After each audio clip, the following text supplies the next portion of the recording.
My name is Stefan Ahnhem. I'm a crime writer from Sweden. I've released 2 books in the series of Fabian Risk here in the UK. The first one was Victim Without a Face, and the second one is The Ninth Grave.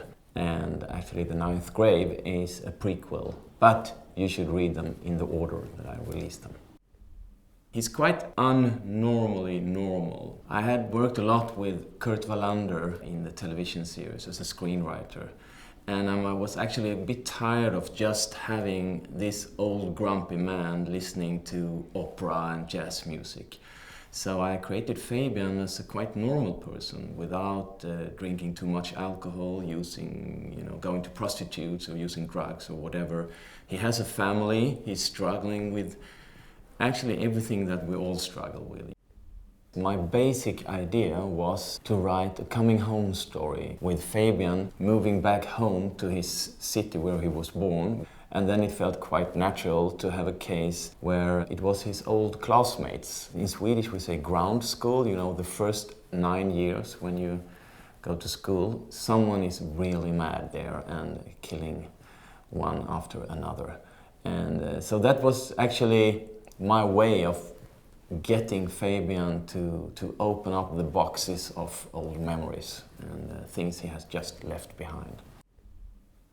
Helsingborg, where Victim Without a Face is set, is in the south of Sweden, and it's actually where Sweden and Denmark is very, very close to each other. It's just 20 minutes over to the border with a ferry, and I was actually raised there, I grew up there. It's like 150,000 population. So it's, in one way you can be anonymous, anything can happen, and you can meet your friend on the street. It's not that far away. It can be your neighbor who is the next victim, or just a stranger.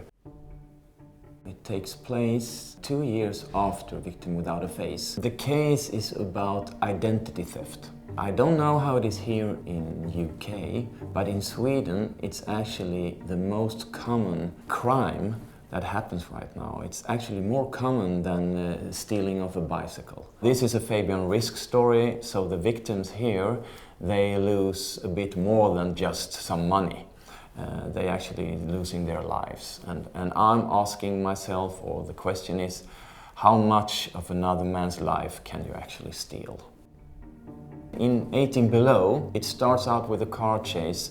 This car is going all too fast, really, it's really dangerous, into the city of Helsingborg. And in the end, it crashes down in the harbor. And so now the car is sinking down with the driver and everything, and they all stand there watching, waiting for the driver to come up. But the driver won't come up, just a couple of bubbles, and then it's completely dead. So they get the car up and they find the driver. He's of course dead, and they don't understand why did he do this. They find some alcohol in his blood, and in the beginning they say it's like an accident. But then the forensics, they realize that he was dead 2 months ago already. So he's been dead in the car, frozen down. So this is, now it's like, well, who drove the car, and where is the actual driver? Did someone freeze him down? Is it a murder or is it not a murder? So that's how the story starts, and Fabian and his colleagues are getting more and more intrigued.